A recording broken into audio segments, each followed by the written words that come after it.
तर जय भीम मित्रांनो, माझ्या तमाम आंबेडकरी बांधवांना माझं आव्हान आहे, जर तुम्ही जागे असाल तर चांगली गोष्ट, आणि जर तुम्ही झोपेत असाल तर तुम्हाला सप्रेम जय भीम.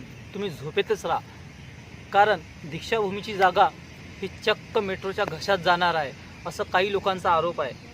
आणि काही लोक त्याच विरोधात करत आहे. दीक्षाभूमीचं सौंदर्यीकरण करण्याच्या नावावर दीक्षाभूमीला तहस नहस करण्याचं षडयंत्र चालू आहे.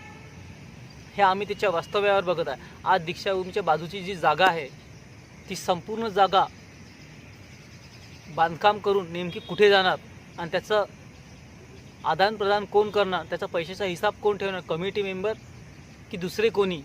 दीक्षाभूमीचं नाव 7/12वर देखील नाही. उद्या जर प्रशासनाने म्हटलं की दीक्षाभूमी अवैध आहे तर ते तोडल्या जाईल, मग तुम्ही काय करणार? बाबासाहेब आंबेडकरांनी आपल्यासाठी इतकं काही केलं आहे, त्याची आपण परतफेड कधी करू शकत नाही.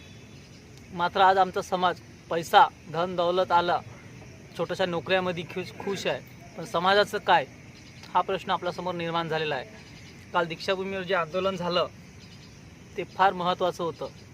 ती जागा बांधकाम न करता जशाल तशी हवी आहे, सपाट. कारण की हजारो अनुयायी तिथे येतात. दरवर्षी 14 ऑक्टोबरला तिथे येतात.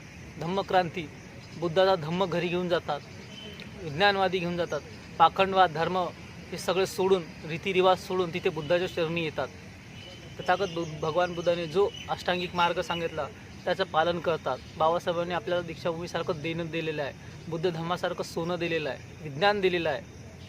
पाखंडवाद न देता आपल्याला विज्ञानाकडे जायचं आहे. ही छोटीशी गोष्ट तुमच्या लक्षात आलेली नाही तर तुमच्या जिंदगीला आम्ही काय म्हणू?